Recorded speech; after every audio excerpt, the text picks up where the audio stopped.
संचालक महोदय को बहुत बहुत धन्यवाद। और जयेश महापंचायत जो यहाँ पे हो रही है, उन तमाम साथियों को जो दूर दराज से आए हैं, उनको मेरी ओर से, रौत कांति भाई आदिवासी की ओर से भी जोहार, जय आदिवासी।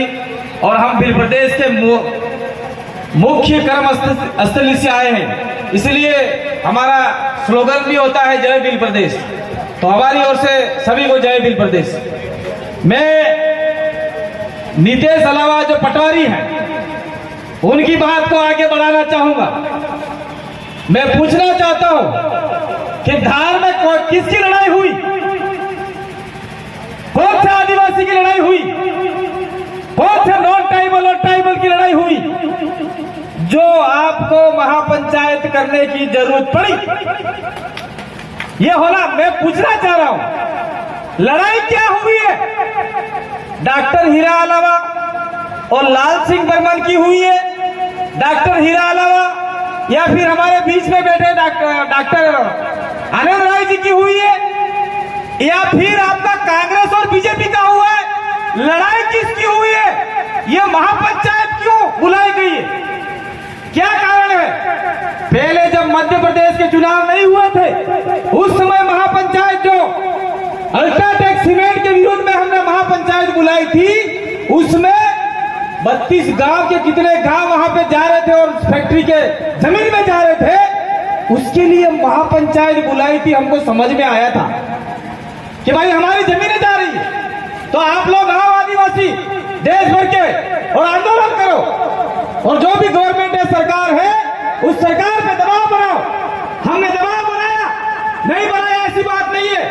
राजस्थान से भी आया, गुजरात से भी आया, महाराष्ट्र से भी आया, मध्य प्रदेश से भी आया, अर्थात पूरे भील प्रदेश का आदिवासी वहां पे आया, दबाव बनाया, लेकिन उसका रिजल्ट मिला एक विधानसभा सीट। क्या मिला? एक विधानसभा सीट। मैं किसी व्यक्ति विशेष का विरोधी नहीं हूं, और हम लोग आज यहाँ पे आए हैं तो उसका पोस्टमार्टम करके भी जाएंगे कि 2 पंचायत क्यों हो रही है, इसके पीछे कारण क्या है, कैंसर क्या है, बीमारी क्या है, उस बीमारी का पता लगाएंगे हम। बावर्जी और दोनों हम लोगों को यहाँ पे रहना पड़े, 2 दिन रहेंगे, 3 दिन रहेंगे, आपके घर में मुर्गा भी खाएंगे, लेकिन रहेंगे। और यहाँ की बीमारी क्या है, उस बीमारी का पता लगा के उसका इंजेक्शन तैयार करके जाएंगे, ताकि आने वाले समय में ये 2 महापंचायत करके जो आदिवासियों के टुकड़े हमें करने जा रहे हैं, उन टुकड़ों को रोका जाए। हम सोचते थे 47 आपके विधानसभा सीट है, हमको लग रहा था और आज भी लग रहा है, अगर अपन एक रहे तो 2023 के अंदर कोई भी सरकार आदिवासी का साथ लिए बिना सरकार नहीं बना सकती। लेकिन आज की परिस्थिति ऐसी हो गई है कि वो भोपाल में बैठकर देख रहा है, यहां से भी लाइव हो रहा है, और कुछ लोग भेज रहे हैं, मनावा से भी भेज रहे हैं, कुक्सी से भी भेज रहे हैं, सारी रिपोर्ट भेज रहे हैं वहां पर। और वहां पर बैठे बैठे लोग बंद कमरे में हाथ मिला रहे हैं। भाई मजा आ गया, वो जयेश वाले ज्यादा फुदक रहे थे तो हमने टुकड़ों में बांट दिया, हमने टुकड़ों में बांट दिया, ऐसा भोपाल से वो आदमी बैठे बैठे कह रहे हैं, और हम लोग आधे इधर आधे उधर। मैंने एक फिल्म देखी थी, सन 1975 में आई थी, लेकिन वो जब मैं बड़ा हुआ, शायद मैंने 90 के आसपास एक फिल्म देखी थी, असरारी जेलर था, और फिर वो हम अंग्रेजों के जमाने के जेलर हैं, आगे इधर जाओ, आगे उधर जाओ, पीछे मुड़कर देखा, एक भी आदमी नहीं था। मुझे ये लग रहा है कि आगे इधर जाओ, आगे उधर जाओ, पीछे कोई नहीं है, तो हमारे ये जो बोले भाले लोग बैठे हैं, उनका क्या होने वाला है? आधे इधर आधे उधर। हमने ये तय किया है, अब आधे उधर जाना चाहते हैं, पीछे से धक्का मारो, खड्डे में ढकेल दो, खत्म करो मामला। भाई जो यहाँ पे मूल आदमी बैठा है, उसकी लड़ाई हम लोग लड़ने के लिए आए हैं, न कि आधे उधर के लिए आधे इधर के लिए। क्या ये क्या बीमारी पाली है? क्यों पाली ये बीमारी? अभी आपका पैसा एक्ट लागू हुआ, अभी बनाया है मध्य प्रदेश सरकार ने। वो पैसा एक्ट नहीं है, वो कचरा एक्ट है। मैंने अभी बावड़े भी कहा था, उस पैसा एक्ट को आप पढ़िए। 5वीं अनुसूची के मूल प्रावधानों के आधार पे पैसा एक्ट होना चाहिए था, उसके ऊपर महापंचायत होनी चाहिए थी, लड़ाई उसमें होनी चाहिए थी कि आदिवासी इलाके में कौन सा कानून लागू होना चाहिए, क्या हमारे प्रावधान हैं, कौन से हमारे विशेषाधिकार हैं, उसके लिए महापंचायत होनी चाहिए थी। लेकिन यहाँ तो व्यक्तिवादी महापंचायतें हो रही है, व्यक्तिवादी महापंचायतें हो रही है। यहाँ किसी पार्टी का व्यक्ति नहीं है, उधर पार्टी के व्यक्ति है, लेकिन वो भी जयेश के नाम से ही महापंचायत हो रही है। जयेश के नाम से महापंचायत हो रही है। जयेश का कोई भी एक व्यक्ति मालिक नहीं है, एक व्यक्ति मालिक नहीं है। आप लोग अगर सुनना चाहो तो सत्य बात बता के जाएंगे।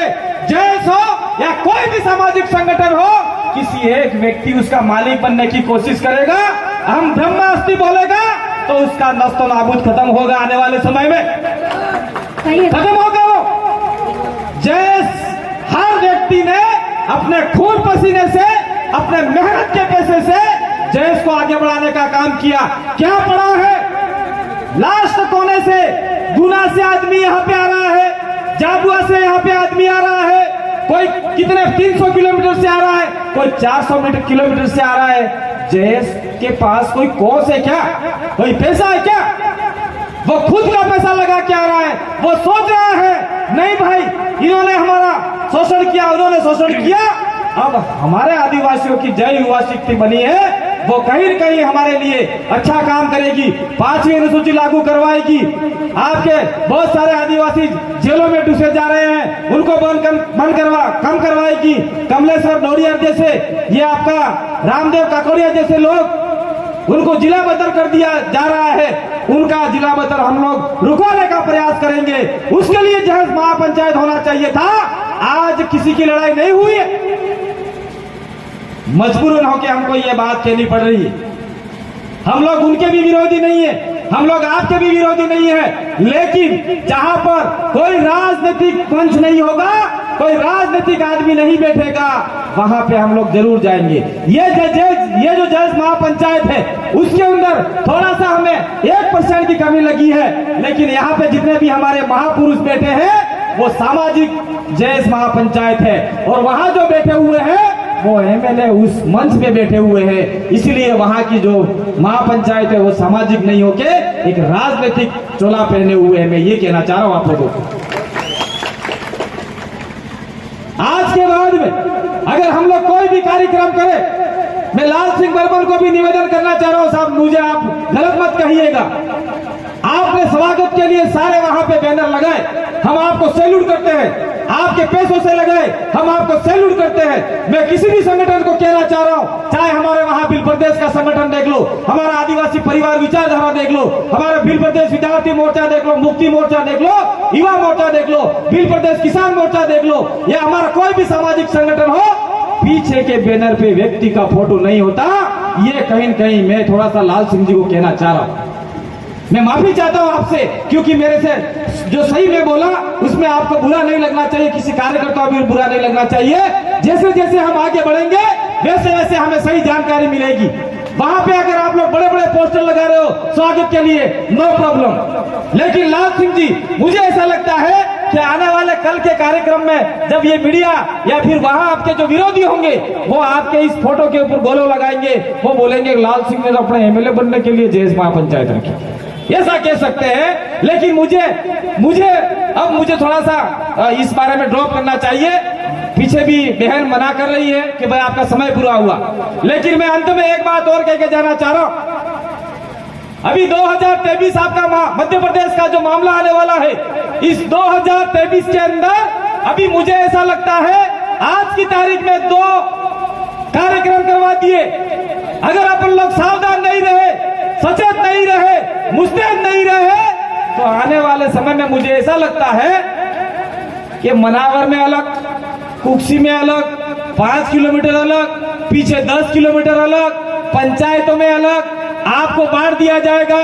उनके पास तो करोड़ों अरबों खरबों रुपया पड़ा हुआ है और हमारे पास तो घंटा भी नहीं है। तो हमको कोई 5 रुपये 10 रुपये 50 रुपये दारू की पोटली दे देगा, बोतल दे देगा, तो हम 10 लोगों की जैस अलग बना लेंगे, 10 लोगों का कोई संगठन अलग बना लेंगे। अगर ऐसे संगठन बनाते रहे और ऐसे टुकड़े करते रहे तो निश्चित रूप से आपकी 5वीं अनुसूची को ये लोग खत्म करने के लिए भोपाल से षड्यंत्र सजा रहा है। भोपाल के अंदर से हमको लड़ाई लड़नी चाहिए थी कि अभी हमारे युवा जो रोड पर उतरे मध्य प्रदेश के, जो बैकलॉग की भर्तियां खाली पड़ी है, उसके लिए लड़ाई लड़नी चाहिए थी, पूरे भोपाल को घेरना चाहिए था। और मैं आपको निवेदन करना चाहता हूं, अगर आप लोग भोपाल को घेरने की तैयारी करते हैं, जयेश और आपके ये भीम आर्मी वाले जितने भी मिलके वहां पे आप लोग तैयारी करते हैं, तो निश्चित रूप से हम बिल प्रदेश के कारवाले के भोपाल पहुंचेंगे और आपके साथ में कंधे से कंधा मिला के इस लड़ाई को लड़ेंगे, ताकि आने वाले समय में युवाओं को समझ में आए कि नहीं भाई, मैं जयेश के साथ में रहा, भीम आर्मी के साथ में रहा, तो मेरे परिवार में एक व्यक्ति नौकरी लगा, एक व्यक्ति नौकरी लगा।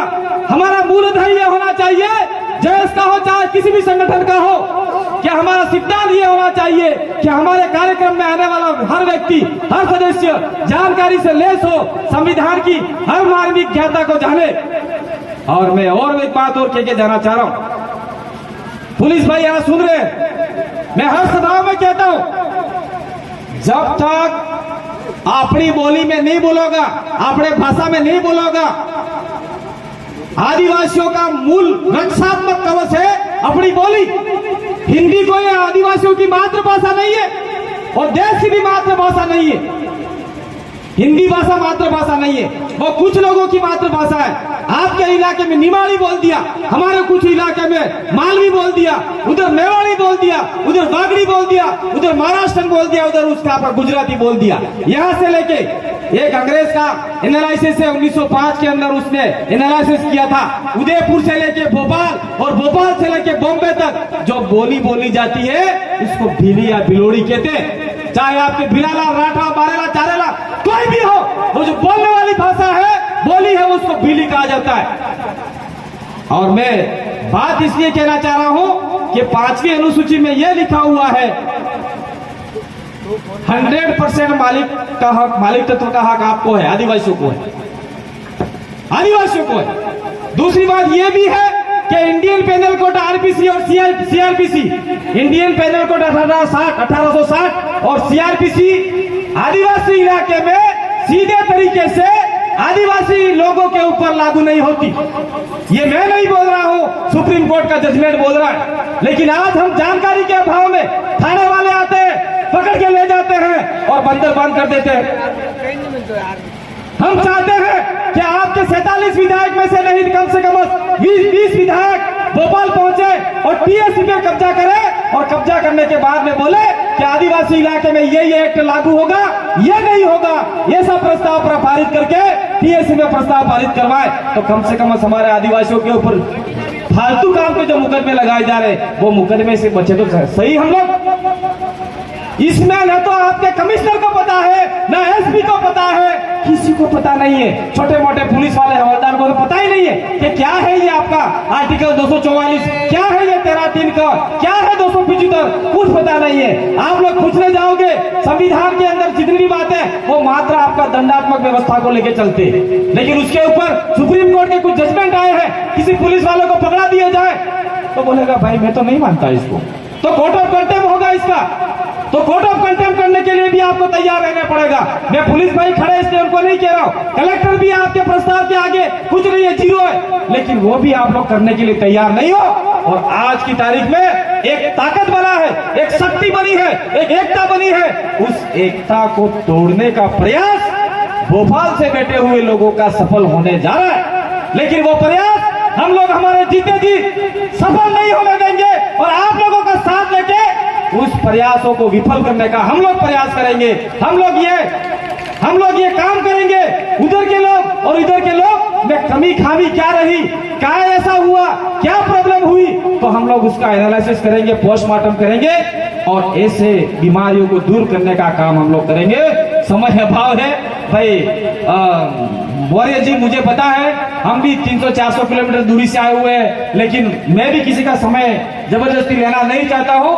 और आपने हमें यहाँ बुलाया, निमंत्रण दिया था, और उधर भी फोन आया है। मैं बता दूं आपको, कुक्सी का भी फोन आया कि भाई हमारी सभा में आइए। फिर हमने बोला कि भाई हमारे को यहाँ हमारे घर तक एक निमंत्रण कागज आया है, एक लेटर आया है, उस लेटर का हम लोग सम्मान करेंगे। समय बचा तो आपके पास आएंगे, और नहीं बचा तो हम लोग समझौता वार्ता करने के लिए आएंगे, ये भी बोल दिया। मैं आपको बता के जाना चाह रहा हूं, वो भी हमारा ही व्यक्ति है, वो भी आदिवासी है, कोई अलग आदमी नहीं है। लेकिन उसके साथ में उसके दिमाग में क्या हो गया है उसको भी हम लोग पढ़ना चाहेंगे अब आने वाले समय में। और उनसे अगर वो हमारी वार्ता से समझ जाए तो निश्चित रूप से आप लोग जो सपना देख रहे हो मध्य प्रदेश सरकार बनाने का या फिर सत्ता में भागीदारी निभाने का, वो सपना पूरा हो सकता है। और हम लोग ये पूरा प्रयास करेंगे आप सभी के सहयोग से। बहुत बहुत धन्यवाद। जय आदिवासी, जय जोहार, जय भील प्रदेश, जय टंट्या भील। जय टंट्या भील।